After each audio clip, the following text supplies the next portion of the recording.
มาแวะตลาดมาเนี่ยปลาคนเดียวปลาคนเดียวโลนั่นแหละปลาคนใหญ่น่ะโลนแสนขึ้นก่อนว่ามักยังเขาขึ้นบ่ออกนี่นะมักตุ้มนั่นแหละ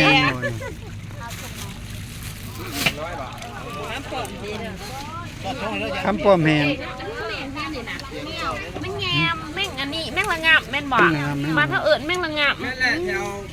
ชื่อจ่าเฮ็ดได้ได้เอานี่นี่นะเฮ็ดได้ได้เอาเลยคือได้ร้ายแต่สอนเอาบ่หัวเผือกเป็นบาทอันนี้นะเขาจะว่าเบาจุจีเนาะ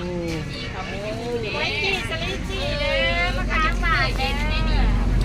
โอ้เบาจุจีมันเป็นเองหรือว่าเอาใส่กล้วยนอนมันจะเป็นได้กล้วยนอนได้บอกพูดดาบมันไม่เป็นได้เห็นเบาจุจีแล้วหลังข้างกันเลยท้ามาหมาเพี้ยงอันนี้นะนี่จุดจีนี่แกไปพูดบ่พูดเอาบ่แม่มันจุจีอยู่ในหนีผ้าออกแล้วมันเป็นจุจียังไงนู้นอ่ะโอ้มีหนูมีกระแตพ่อมมีหนูมีไก่ปลาอยู่มันเมาเลยอันนี้มันยังพออื่นอ่ะไก่ปลาบ่แม่หมูตัวลายเป็นอะไรใช้กระห้องนะมันเป็นอะไรหมูเล่นบางบุมีบุบางโอ้อันนี้นกกระห้องไม่บ้ามันบ่เป็นกระห้องมันบ่เป็นบ้านี่มาแต่ซื้อปลาแห้งบ่หาเบิ่งก่อนโอ้มาหุ่มป้าวะเนี่ยมาซื้อป้าพี่น้องลูกหุ่มป้า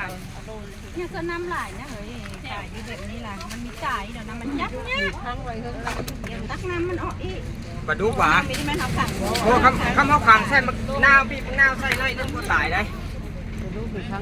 จับเนี่ยจับไปในโลนึงก็โตจนไม่มากตัวน้อยไม่ขายอย่างนี้นะ